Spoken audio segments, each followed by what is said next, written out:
joy. I think like I'm not a big like intentions person per se, but I think you do have to be like the reason why you do something matters a lot. Totally. Yeah, especially when you're trying to be creative because it takes a lot. It asks for a lot from you. Yeah. So that's awesome, man. I'm really glad you're. We're rolling, right? Oh, awesome. Okay. Oh, okay.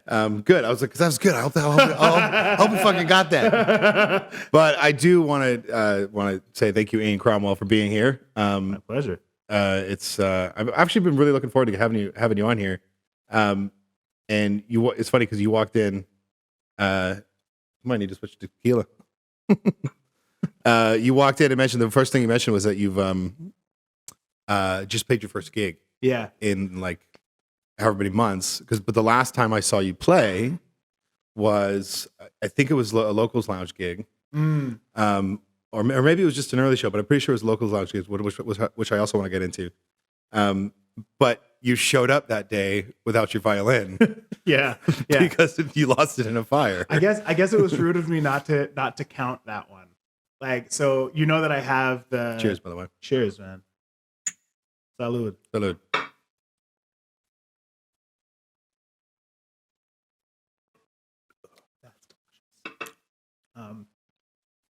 You know that I have. So I started on violin as a child.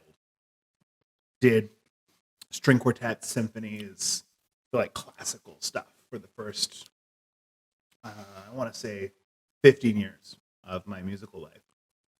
And then when I moved to Vancouver, I stopped playing classical altogether. I had picked up guitar along the way, and I saw the first looper who I saw in Vancouver was Alex Marr. Oh yeah, and Alex, as you know, does this amazing thing where he's got the saxophone. He's a super fun artist to watch. And he's just like so creative and so like such such a polished showman. And I was like, oh my god, I want to do that so bad. And so I started like obsessively going to every Alex Marr gig I could. And like, yeah, and I built this whole looping thing that was trying to be like Alex Marr, trying to get like Alex. And he actually is one of the guys who put me on, like more than anyone else in the city. Alex was the one who was like, you know, I need someone to cover this gig for me, and you're ready, come step in. And then it was more and more often I would get stuff through him. And so yeah, like playing this guitar, violin, looper thing has sort of replaced everything else. And then we were doing the Locals Lounge show, and I had just come off the election campaign, and my brain was in rough shape. And so I don't know why I had it in my head that I didn't need to book an early. Right. And so then it happens. Got a tweet. I saw a tweet being like, Ian Cromwell is going to be opening the show tonight. And I called Paul and I was like, is that for real? Am I playing tonight? He's like, are you not playing tonight? So I just grabbed my electric guitar because my acoustic guitar was at my girlfriend's place and she was out of town. And I just sort of like ran down and just was like, what material do I have that I can play a solo electric guitar? It ended up being fine. But yeah, that was a rough gig. Yeah, I was not ready for that night at all. I felt bad. How did you like what happened with the fire? I was in a car accident. Nobody got hurt. Everybody. And was then fine. The car exploded. We rear-ended pretty lightly. Not like we didn't even hit them hard enough for the airbags to deploy in either car. But they had a trailer hitch, an elevated chassis. We're driving a Jetta. Trailer hitch went right through the hood of the car, punctured something. Car immediately went up in flames. So we had to like jump out of the car, bail out of the car, and then just stand on the side of the highway and watch that thing burn. Jesus. Where were you? We were just outside of Chilliwack, coming up Highway 1 back to Vancouver. And I had tried to impress my girlfriend's family by playing music at like a party that they were having in their backyard, and I was feeling pretty good because I like crushed it. And then came home and I was just like, no. So yeah, that was what the fire was. And it's not like I said, like it was just stuff, but that particular instrument that I had was a custom build. Right. That sucks. It has taken months. I've been on back order for months. So yeah. But you got one now. I'm renting one now. You're renting one. It's not the instrument that I want, but it'll work. I went to go see a friend's show. She's a violinist. Besides, she plays with Little Fox. I don't know if you've seen Little Fox perform at Guildco. No. They're awesome, but she's a really, really talented violinist. And I was talking to her about it. I was like, violin's it's always been one of my favorite instruments. Okay. I just think it's beautiful. But it's one of those instruments that, like, if you can play the violin and make it sound good, you're very good at it.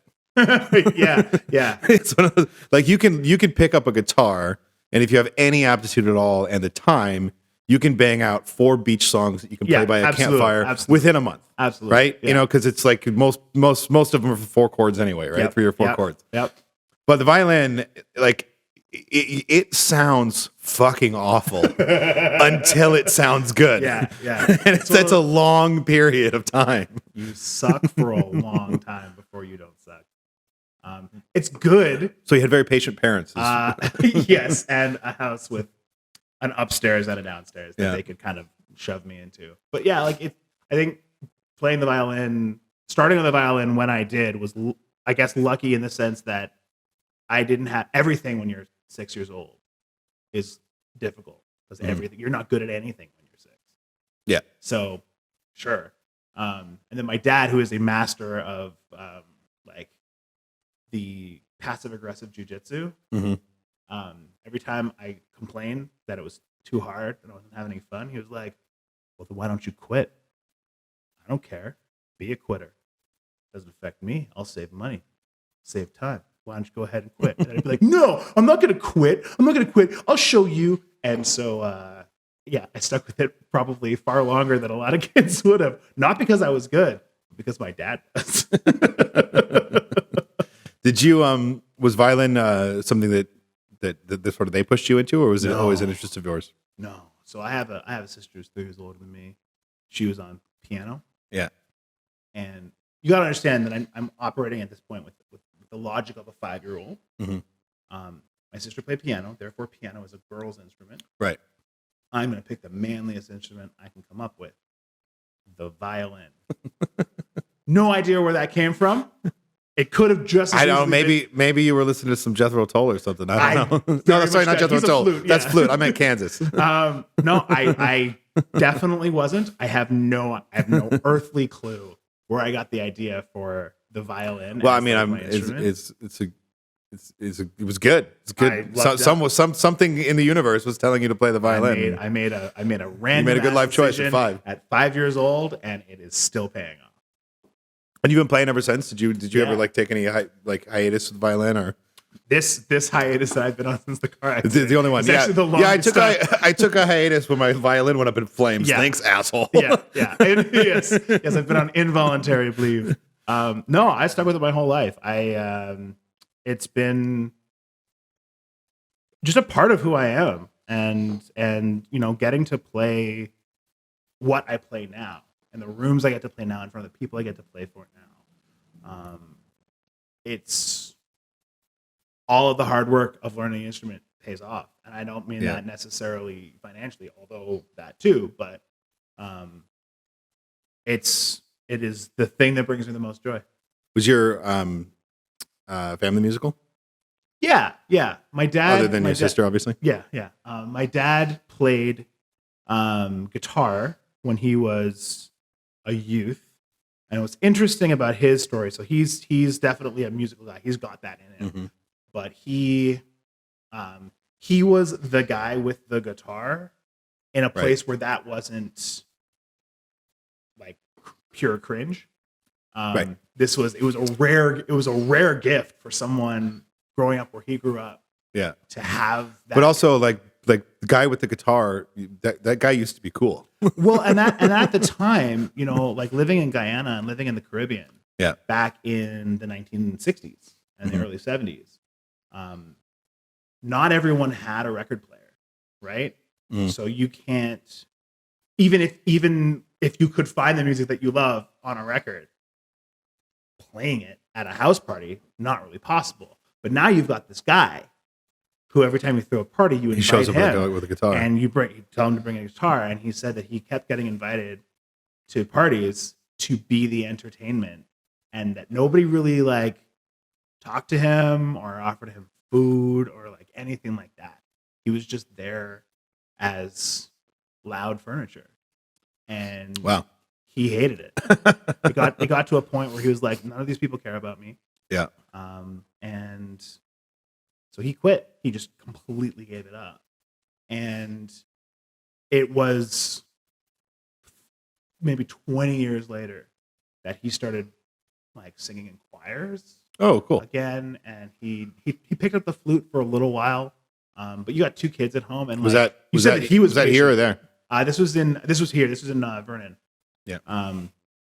And you know, he was patient with us, and we were merciless in roasting him. Right. Yeah, because he's your father. Yes. And because we thought it was funny, and we didn't really think that he had feelings. I feel bad about it now because this guy was just trying to live his dream, and he's got these 2 jerk kids being like, "You suck." So because when you're a child, that they exist for you. Basically, you don't really have a theory of my parents. My parents are lame. Then you look at pictures, you're like, wait, they were cool before I showed up. My dad was absolutely cool before I showed up. He's cool now though, because they so he quit and he sort of worked his way back in. My stepmother is also like played as a child. Her family's Sicilian. Yep. And so she grew up playing the accordion. Oh, cool. Same kind of thing of like, you have family over for, you know, Easter dinner or cards or whatever. The children will entertain us. Yeah. Antoinette, go get your... That's like some Von Trapp family shit right there. Yeah. But with way less like voluntary. Yeah. So it's forced labor. Yeah, pretty much. So she was out for a while, and then like 10 years ago, I open up my email. There's a video of my mom playing a tuba. Really? And they went to Long and McQuaid on some random errand and discovered this program that was designed for retired people who want to learn jazz instruments. And so she picked up a clarinet, he picked up a saxophone, and now they are jazz musicians, and they've played internationally. They've gone on a cross-country tour. That's so cool. They have a regular gig at a jazz cafe in Etobicoke where they live. Like, they are musicians now. They play more than I do. Good for them. Yeah. That's awesome. They went full circle on the cool thing. Are they still in Vernon? No. They're in Etobicoke. They're out in Ontario now. Oh, where's Etobicoke? It's Toronto. It's like the west, southwest part of Toronto, like right along the lakeshore. My geography of that region is very, very poor. No worries. Yeah. We touched on it briefly just when we were talking about, your last set at Guilt that wasn't a set. The set that shall not be named. Locals Lounge. Yeah. Let's talk about that. That's sure. Because that was it's your baby. Yeah. So so I was talking about Alex Marr and Alex putting me on. Mm-hmm. And one of the places that he sort of paved the way for me to start playing at was the Belmont Bar, which was at Granville and Nelson. Yep. And they had this great live music room down in the basement, and they didn't really know what to do with it. They were putting DJs up there, and then they had like a house band, and that on a Sunday night, the place was empty, and there was this great stage that was going completely unused. So they came to me as someone who had played there a few times. They knew that I had some connections in the local scene at that point. And they said, hey, like, would you be interested in booking live acts in our room? And I had been going to local shows since I moved back to Vancouver in 2009. So I'd been in town for about 7 years at that point. And one of the things that I'd noticed is you go to a local show and half the people in the room are musicians. Yeah. And then the other half are friends and family of whoever's on the stage. there are bands that have just fans who don't know them as people, but like for a local band, for like an emerging artist, it's people who love you and they're there to support you. And I knew a lot of really talented people who were struggling, like really, really struggling to build an audience for themselves. And I said, well, I can't make more musicians, but I can help musicians make more friends. And so the original idea behind Locals Lounge was I'm going to do an interview and performance series. The idea being you get to meet the human being who is making the music. You get to know a bit about them as a person and put their art into some context, and get that human connection to be like a core part. Because as a musician, I get to walk into rooms with musicians and they see me for my full humanity. And that is such a wonderful feeling to be seen for who you are. And so I wanted that to be something that non-musicians could also experience, of like plug into the music scene, meet some of the people, get in, like just get connected. And so that's where it started. And we were at Belmont for 2 years. We're at the Railway for a couple of years. We started to branch out a little bit, started doing, I started curating other events, because I had just this huge roster, this growing roster of local musicians. And so people were like, I need a local musician to play my restaurant opening, to play this charity function, to whatever it was. And so I started doing that. And things started getting some momentum. And then the pandemic hit. And as you know, all of the venues shut down. And like before anyone knew what a Serb was, all of my friends were suddenly in very, very precarious positions. Now we haven't talked about this yet, but I have a whole career that has nothing to do with music at all. So I was safe. Like I was okay. But I had spent the previous 4 years of my life advocating for this community and believing in this community. And everyone was suffering, but I was suffering less than a lot of people. So I was in a similar position. Yeah. Well, because it was I was, in my position, I'm one of 3 salaried employees, right? That were on staff before, and by it was deemed that worthwhile for the company to keep us on salary. So for myself, I was the bar was closed, but I still had and I would go in there and like pet the bar every once in a while, like keep it company. Keep it company. But yeah, I felt the same way. I was very like, it was hard, because it was just the heart and soul of the planet had just been sucked out. Yeah. But I was in a much better way than a lot of people, especially the people that I work with through Guild, because they're all fucking musicians. Yeah, and you care about them and you want them to not have to leave. I think is a big part of it. So I tried to pull the whole thing online and do like live streaming shows, support people doing live streaming shows and stuff. And it turns out if you try to, in your spare time, do 80 things that you don't know how to do, you're not going to do a very good job of them. It also turns out that people just didn't want to watch live streams. And so we went that route as well. I remember. Everyone was trying. Everyone was trying.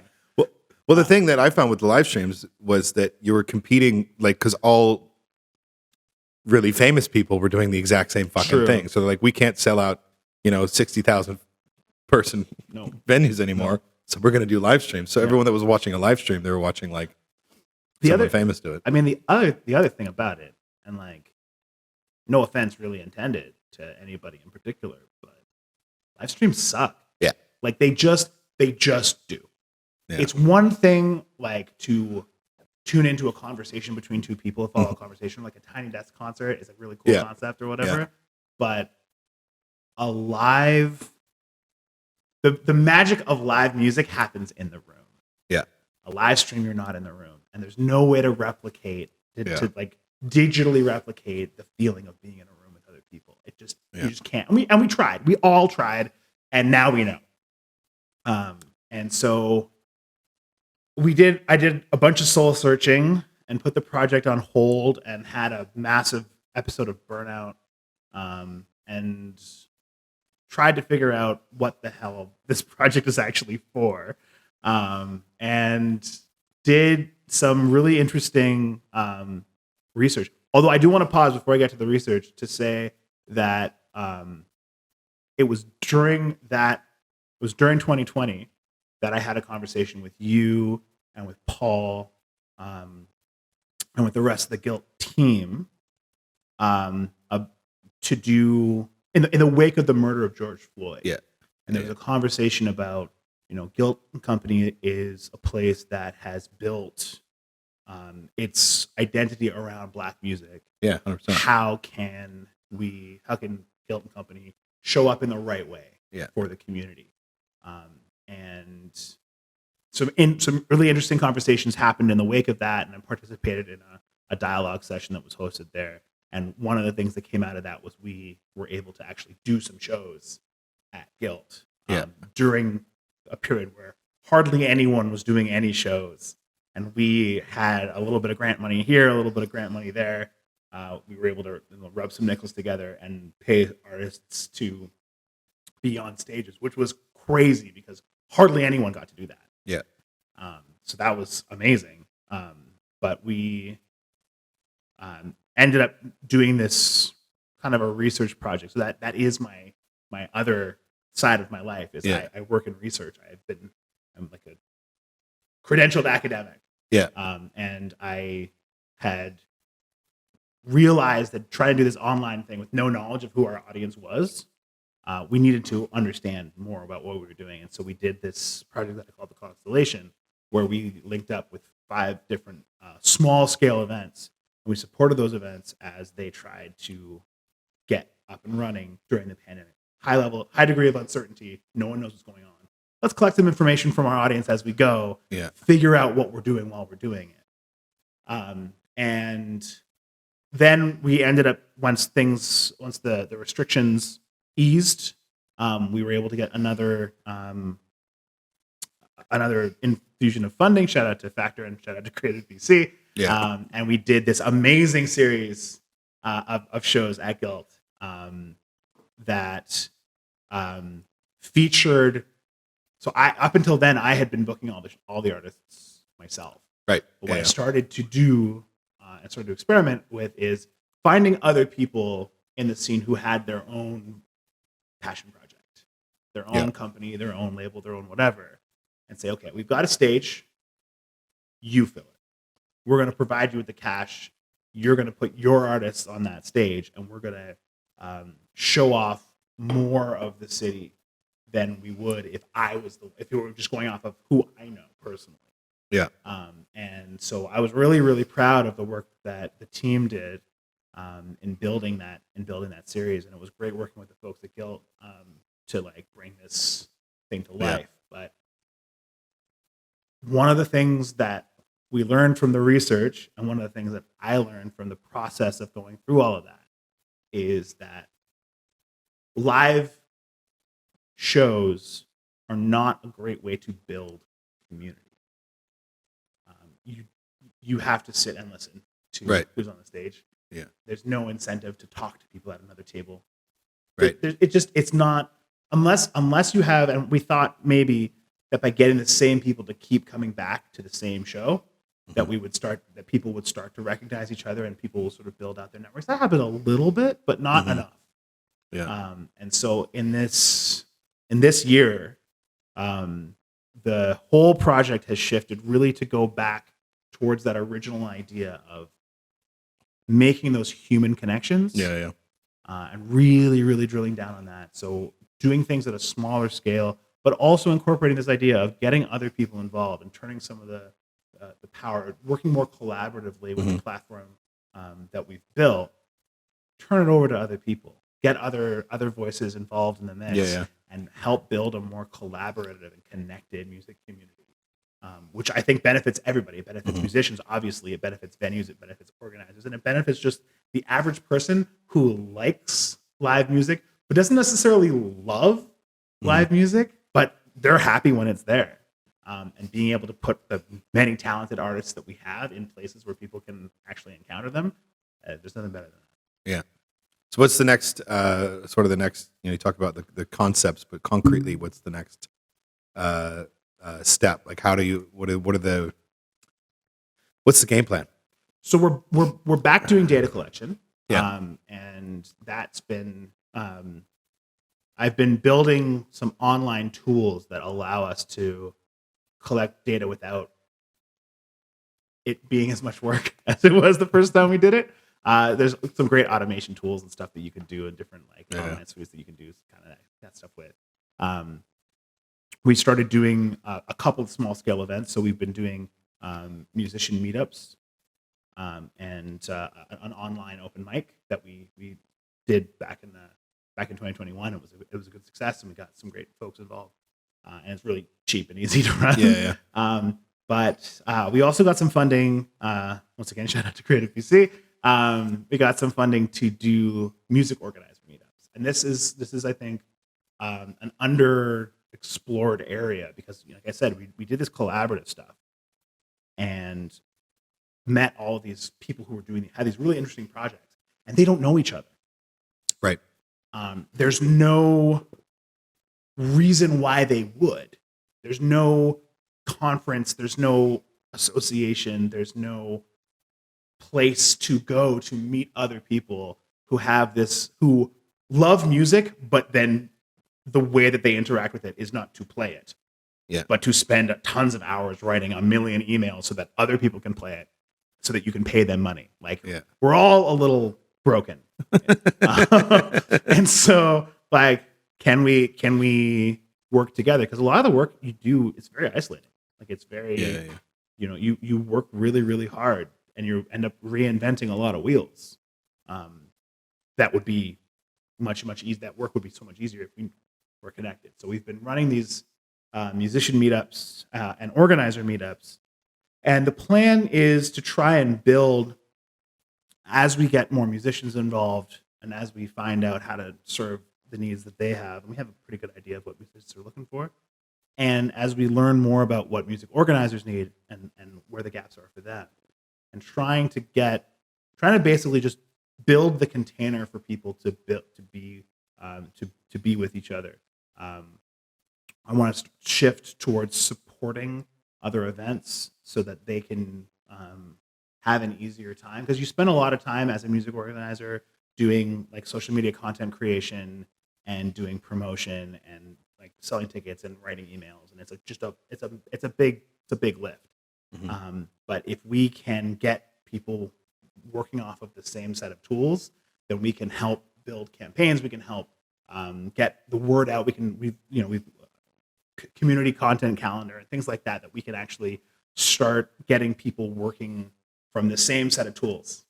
And then as we use those tools, learn how to make them even more effective, and then share that information that we learn about our successes and failures with the community and make that something that's accessible to everybody. So the plan is to do something similar to what we've done in previous years, support a few events, work out some tools, work out some ways that we can make those events more sustainable and easier to run, lower cost and more efficient, and then pass that information along to other people who are emerging, who are starting up events, so that they can do the same thing, and then let it grow that way. And you're also dealing with the challenge of,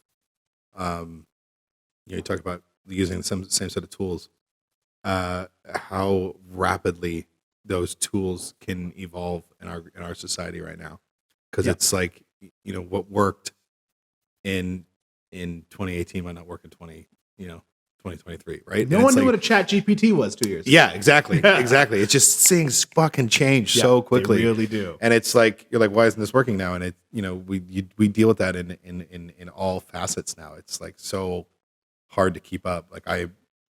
You talk about social media and how important it is and how crucial it can be in terms of building community, in terms of getting your stuff out there, in terms of getting awareness out there for whatever it might be. Yeah.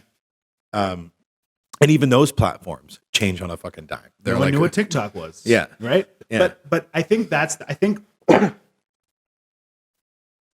what I think will never change, and this is me getting into my old man mode here, but the thing that I think will never change is people will still want to have sincere connections with each other. Yeah. And That's my hope. I think we are seeing the impact of what happens when a society doesn't have, excuse me, when a society doesn't prioritize those human connections. Yeah. We're starting to see things come apart at the edges. Mm-hmm. You know, you don't have to look that far outside of where we're sitting right now to see what it looks like when a society is divided and doesn't see everyone and every member of that society is fully human. And I think at the core of anything that we are doing, the tech platforms and the techniques and stuff might change for sure. Mm-hmm. But if you can build solid human connections between people and make it that an inviting and exciting place for people to work, I think it makes you a lot more robust to the fast changes. But I think it also means that when you're looking for someone who knows how to make a TikTok, I don't know what noun they use for the videos on TikTok. Very old man here. Sure. When they make their videos and they post to TikTok, or whatever the next platform is. Yeah. Whatever the newest thing is, you're gonna be able to find someone who's good at it. Rather than having to teach yourself and constantly being on that treadmill of adaptation, say, that's not what I like, that's not for me. Mm-hmm. Let's bring in someone who has that skill set, and then each one can teach one. And we can all learn together. We can all benefit from each other's. And that's why human beings have survived as long as we have, is because we work together. We work in society. And music is such a wonderful place to bring people together. It's such a great thing to build people around. I mean, you talked about campfire songs. I mean, that's the very essence of what music is about. It's people gathering to share. It's the universal language. Yeah. And get on that same wavelength. Have that same emotional experience. That will never change. That is hardwired into the deepest part of our DNA. And no matter how smart our phones get, they won't be able to replace substitute that. Yeah. And so that's what I want to be working on. I'll drink to that. Can you hand me that bottle of tequila there? I don't know if I can. These chairs are I'll get it. Yeah, these chairs are. I'm a big guy. I don't. Yeah. I thought you could reach it. I got into this chair and I was like, okay, I'm not going to move that much. So you mentioned where we're sitting right now. Without too much detail, we are in the downtown east side. Not having to look too far to see the effects of that degradation when we stop looking at the members of our society as fully human. Which is something that, you walk through this neighborhood and I think it's the most apt description of it that I've heard. It was from Gabor Mate's book, In the Realm of Hungry Ghosts. It's the realm of hungry ghosts out there. And I want, I know that when you, for the people who don't know, you recently ran for city council. Yeah. This is a sipper too, if you don't want to throw it back. Great. I'm going to sip it. I want to talk a little bit about, or I want you to talk a little bit about your decision to run for city council and the experience that you had. I know you were heavily focused on the arts and community in your election campaign, but also just in your life. Here you talk about it. That's just who you are. Yeah. What were some of the challenges and setbacks, disappointments? What's that like? So I was inspired to run. Salud.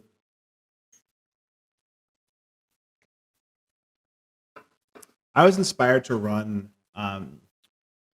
by a candidate who I met right before they got into the race, who was a climate justice activist and had been doing climate work for her whole career. Was not interested in politics. It wasn't like a stepping stone to anything else. And she ran this campaign as for federal office that was really it was really like human focused. It was based on like real relationships that she had with people and being sincere and not trying to play a political game, but to speak directly from the heart about what she cared about. And because it was kind of a long shot race, no one from the party really paid close enough attention to her to tell her to like stay on message until she was like close, until it looked like she might actually win. Right. And then all of a sudden, there was all this attention on this particular race. And I watched just how she preserved her integrity and how she, it was based in joy and human connection and sincerity and integrity and all of the things that politics in its best form should be about. Politics is about people. Yeah. And it has not been about people for as long as I can remember. It's getting worse. Yeah. It's getting more cynical. It's getting emptier. And we are in such a crisis point right now that it's easy to feel helpless. It's easy to feel like nothing that you do really matters. And then I saw someone take that from the climate space of all like, if anyone has justification to feel like the world is doomed, it's someone who's been paying attention to climate. And she just ran this amazing race. So I said, if that's what politics can be like, I can get behind that. And so when I started talking to a couple of elected officials here in the city, getting a sense of where the arts and culture stuff kind of fits into the priorities that the city has and what its mindset was towards it. And they realizing don't. that was the thing, is that it's really just, I think there are a lot of really great people who are working in the space, and I think none of them are elected. Which isn't to say that the people who are elected, like none of them are good people, but that when it comes to how they see art, it's commerce and entertainment. Right. It's not human connection. It's not creative expression. It's not any of the things that actually nourish us. And I also have been I've been paying very close attention to politics for my whole life. I work in healthcare policy. Yeah. And I know a thing or two about like how to make evidence-based policy, and watching how we instead make policy-based evidence half the time. It is really, really frustrating. And it's been really frustrating to see. And so I said, okay, well, if I can go into this process that I don't really understand, don't have a strong background in, but if I can do the same thing that I saw in that other campaign, and talk about the things that I want to talk about in a way that is honest and in a way that serves the same kind of community that I've been trying to serve, then no matter what the outcome is, I win. Right. That was it for me. Is like I saw it really as an act of public service. Can we get art and artists into the conversation about how we do things in the city, and are there other things that I can contribute to that conversation? I ended up getting way closer to winning than I thought I would. It was a little spooky, but I ran with a really, really great team. I joined a party called, I had been a member already of a party called One City, which is a local municipal party, which is a thing that we have in Vancouver. It's a little bit weird, but and it was that the team worked really, really hard. There's people who understand the hell out of politics in that group. And then there was me, who was kind of in it, but not trying to like get into it. Like I wasn't trying to get a career in politics. I was trying to serve on city council to be a voice for not only this community, but also recognizing that we are in the middle of multiple intersecting public health crises. And I am coming to this with a health lens. But also recognizing that one of those crises is social isolation, and that the arts, particularly music, in my opinion, has an answer to that problem. And so my thinking was like, here are a bunch of ideas that I can contribute to the conversation. It's going to be a lot of work. there are going to be parts of it that I'm not going to love. Calling people I've never met and asking them for money is not a thing that I really enjoy doing. Yeah. But this is what you have to do in order to field an effective campaign. And I was really happy with how it all turned out. Obviously disappointed with the results, but not disappointed with how I personally did. Yeah, you talked about we've talked about community and getting artists in the conversation. I had Crystal Dos Santos on here. She was actually my first guest. Nice, good choice. And I just day before yesterday just went and saw Hey Viola at Gateway Theater, which I would plug, but I plugged it for her show, and by the time this airs, the show's going to be done. Okay. But if you're near Stratford, she's taken it to Stratford, which is huge. That is huge. It's huge. She's so talented. She's It's so such talented. a good show. Yeah, she's amazing. I talked a little bit with her about, because she's an actor as well. Mm-hmm. I met her as a musician, but I met her as a musician because the cast of Dreamgirls, when she was in Dreamgirls, came into Guild and did that's how Underneath the Heart of the Moon, her show. That's how it started. Okay. She was kind of like, wanted to. She worked with all these amazing vocalists. She wanted to create a space where that music and those people and those voices could be showcased on a regular basis.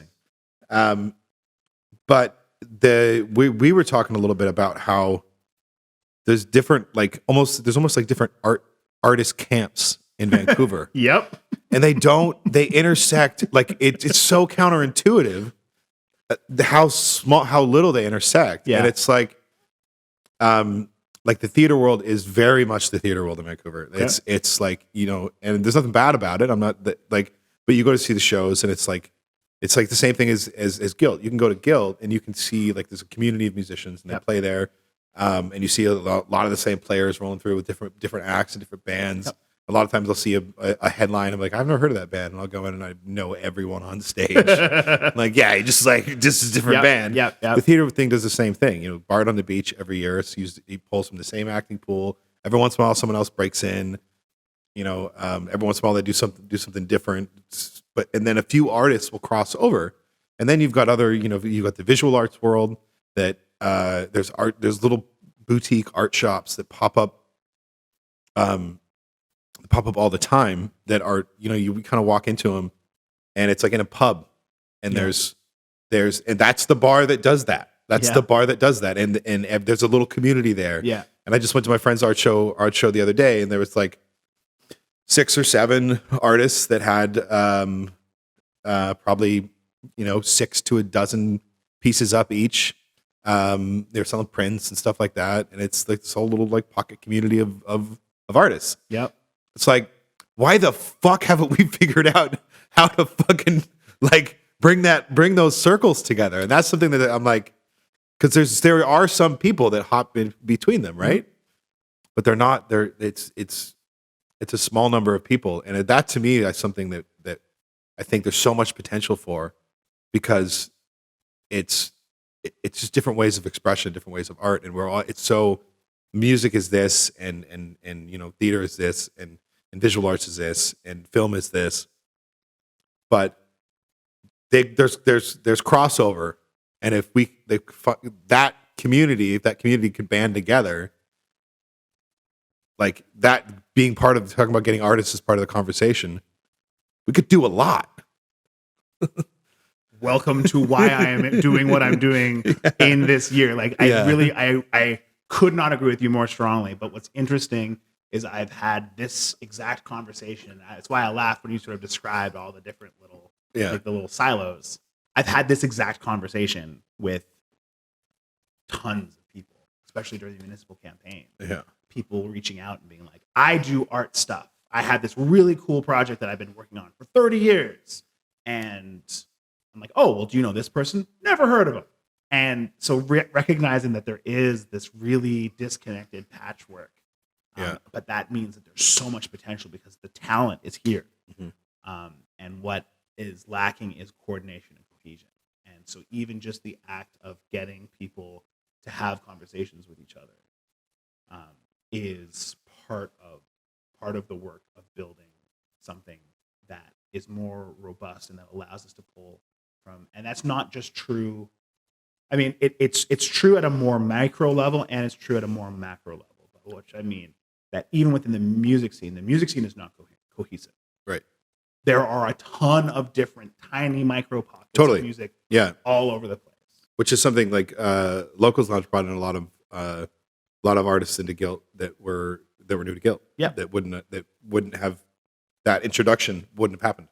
And like that was such a pleasure. Yeah. That was such a joy to be able to do Yeah. that. But that I think speaks to just the environment, that there are a lot of people doing interesting work who are so focused on what they're doing that they aren't manufacturing opportunities to go out and search for and make connections with other people. That's a lot of work. It is. It has to be someone's sole focus. That has to be like building that kind of stuff. That has to be something that like doesn't happen on the side, but is the main focus of the project. And then at the more macro level, Vancouver is the city that is incredibly diverse. Mm-hmm. We have a rich set of cultural diversity in the city. And at the same time, it often feels very balkanized, that we have different groups from different nationalities or different, ethnicities who are not doing cultural exchange and who are not, in the business of trying to build cross-cultural things. I think there's really cool stuff happening between the like indigenous communities here and the Black community, particularly in the False Creek Flats and the downtown east side. There's a lot of like solidarity-based work. There's some really fascinating stuff happening in Chinatown, between like the Chinatown and the downtown east side, like community representatives from both of those places, because of how much worse things have gotten recently. Yeah. But these are good people, and they want the city to be better, and they recognize the humanity, and they recognize the suffering, and they want things to be better. And so there are people who are doing that kind of work. But again, there's no one whose job it is to make those connections happen. Right. I think it's something that the city should be doing, because the city reaps the benefits of having a more connected and more united populace. But that's not necessarily, I'm now halfway through my second drink here, so I'm all loosey-goosey. That's not necessarily what the power structure wants. The power structure doesn't necessarily want us to be united. The power structure doesn't necessarily want us to be in solidarity with each other, because the people in power benefit from the way things are now benefits the people who are benefiting now. That's just the necessary consequence of that. Yeah. And so there hasn't really been, there's a lot of lip service of like, oh, I'm going to show up to this parade. I'm going to, be at this ribbon cutting ceremony or whatever. There's a lot of lip service. But the kind of deep, long-term work of how can we bring communities together? How can we build connections between things? How can we take the resources that we have and put them in the hands of the people who need them and who can do the most with them? That kind of a thing, not really what city government is prioritizing. Although there are people who want that in the city government. It's just not what it's set up to do. So Vancouver has a ton of potential for that. And I think there's an emerging class of people who are recognizing that getting those different pockets connected to each other is the key that unlocks so much better. Yeah, I want to go back to something you said earlier, because you just mentioned earlier you talked about hopelessness, and then you mentioned the people in power. People in power always benefit from the status quo. Yeah, there's no reason for them to change. That's how they got into power. We talk about the sense of and then you also mentioned multiple public health crises, which most people that don't know this neighborhood, people out in the suburbs, they see it on the news, or people that just like don't really leave Strathcona. They don't really understand the depth of the problem in this neighborhood. Mm-hmm. and how bad it's gotten, and the fact that it's gotten worse. It was in 2017, I think 2017 or 2018.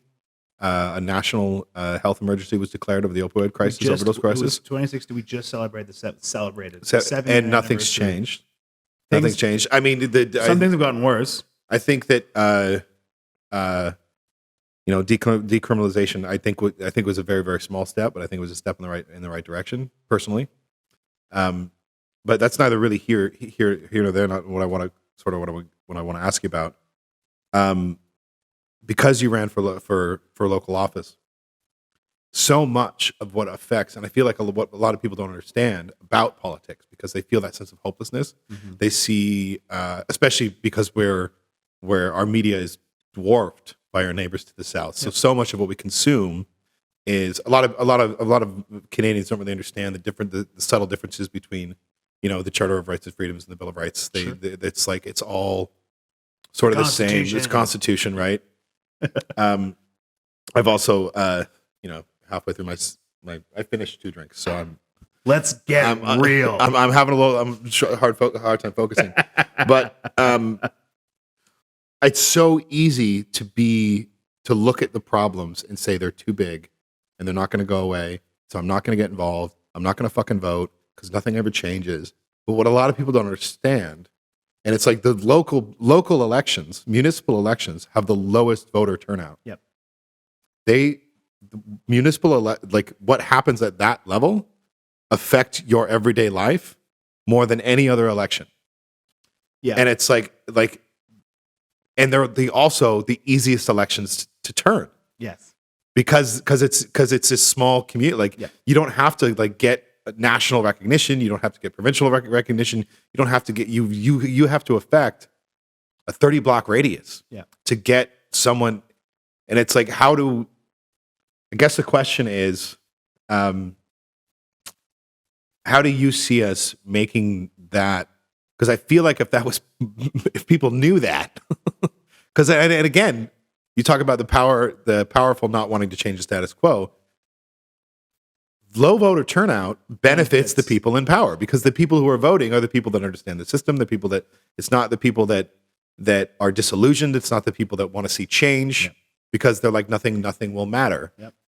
And it's those small elections that can really, really affect massive change. I have no shortage of things to say on this topic, but there's only 24 hours in a day. So I guess this is a weird thing for someone who just ran an election to say, but I think that most good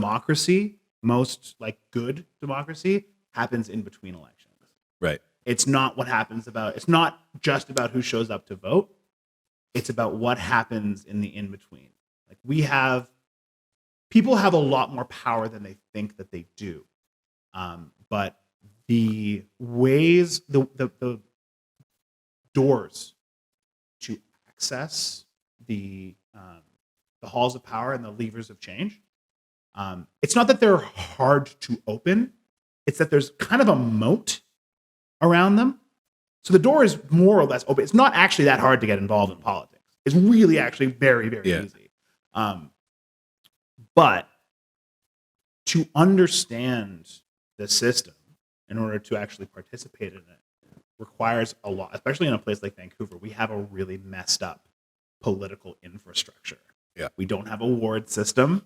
So people don't vote for a local representative. They vote for someone citywide. There are political parties that have no relationship to the political parties that you hear about in the news, that you only really hear about at election time. And we had a bunch of new ones, including the one that I was running with is a relatively new party. So a bunch of people just never heard of us and don't know what we stand for. And so we show up at your door and I say, hi, I would like you to pay me to be in the government. And in order to get your vote, you're going to need to do a ton of homework. Yeah. How much money are you willing to give me? It's a bad value proposition. And it doesn't surprise me that people don't want to get involved.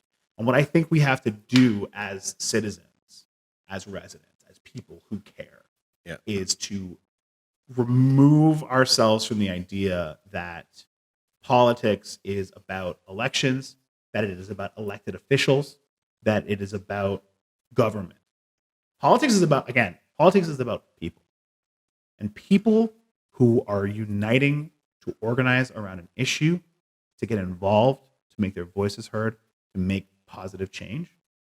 Like, I come from a political heritage, a history of people who never had power. Right. And yet managed to go up against some of the most powerful institutions ever created by mankind and win. And that didn't happen by getting people to vote for anything. That happened by getting people to organize. It's what the labor movement did. It's what the women's movement did. It's what indigenous activists are doing every day. They're putting their bodies on the line. Like, that is the new like justice frontier. That is the work. And then periodically, we are going to take the power that we amass, the people power that we amass, and we're going to throw it at the system. And we're going to try to get change made from the inside as well as the outside. But for me, that feeling of helplessness, that feeling of alienation, that feeling like it doesn't matter who you vote for, that voting is meaningless, that's not an irrational thing to feel. Yeah.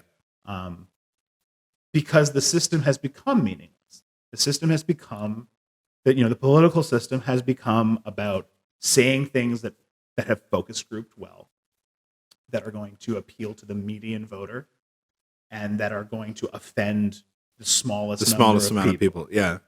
As opposed to people saying, this is what I believe, this is why I believe it, and this is what it's going to take for me to change my mind. Yeah. And like, we just don't talk that way. And I don't know that we ever have, but we definitely don't talk that way now. And so for people who are feeling alienated, for people who are feeling dispirited, my challenge is get involved in politics in whatever way doesn't disgust you and make you feel like you have to have a shower afterwards. And that could mean something as simple as volunteering with a neighborhood house, helping new immigrants to Canada find their way around the city. That's politics. Yeah. Form a book club and learn something about the history of the downtown east side. That's politics. There are community centers that need people to volunteer. There are churches that need people to volunteer. There are all kinds of civic organizations that would love for people to show up. And like, I think about musicians who have a million skills, graphic design, social media, recording, all of this stuff. Great. Put those skills in the hands of someone who can really, really use them. And that's politics. That's politics in its best form. You got anything that you want to plug? I am a member of the organizing committee of the political party that I belong to, One City. I would love for people, if they agree with anything that I'm saying right now, then they probably agree with what the party believes, and I would love for them to get involved. But no, I don't have a particular a particular thing I want to direct people at. I want people to find a way to immerse themselves in their community, to go out and just do something that helps somebody else. Mm-hmm. That's politics. And that's it in its best form. And then periodically, sometimes we got to hold our noses and participate in the electoral process. But that's not politics. That's not the whole thing. That's one piece. Yeah. So what I won't ask you is, are you hopeful? Because I can tell that you are. Okay. But what I want to ask you is, what do you do when you're hopeless? Oh, this would be the time for me to say it. Play music. But that is not it.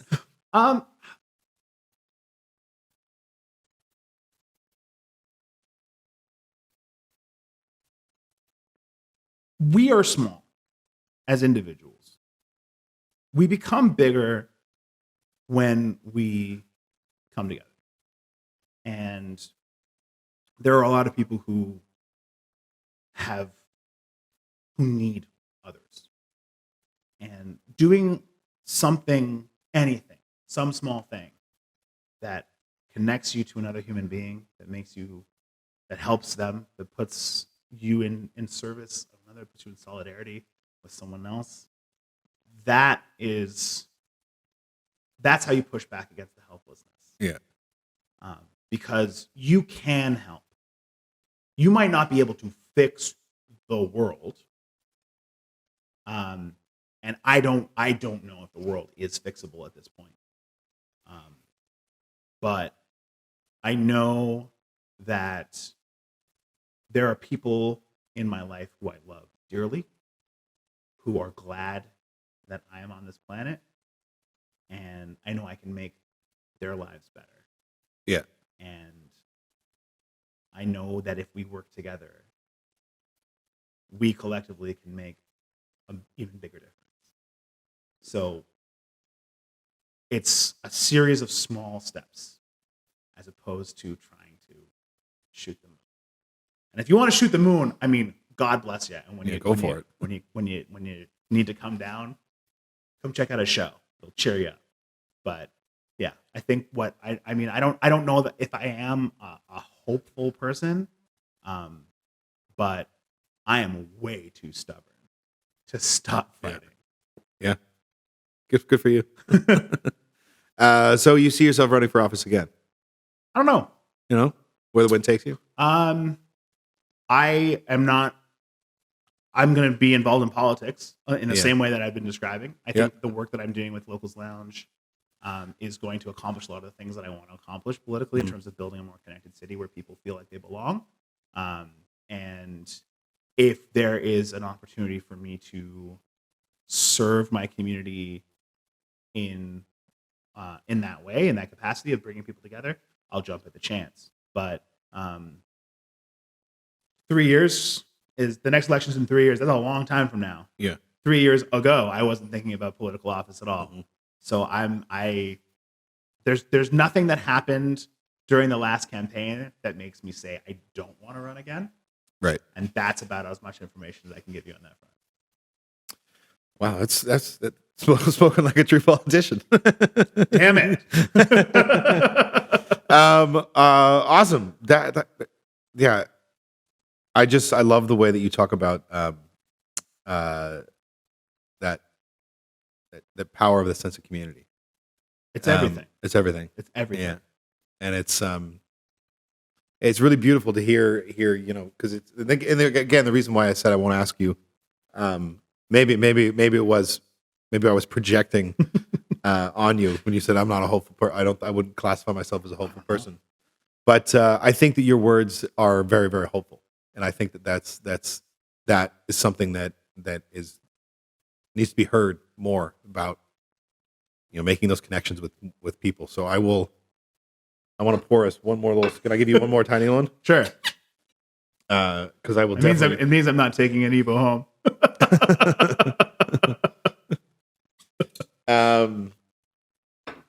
But thank you very much. It was To hope, an absolute to hope.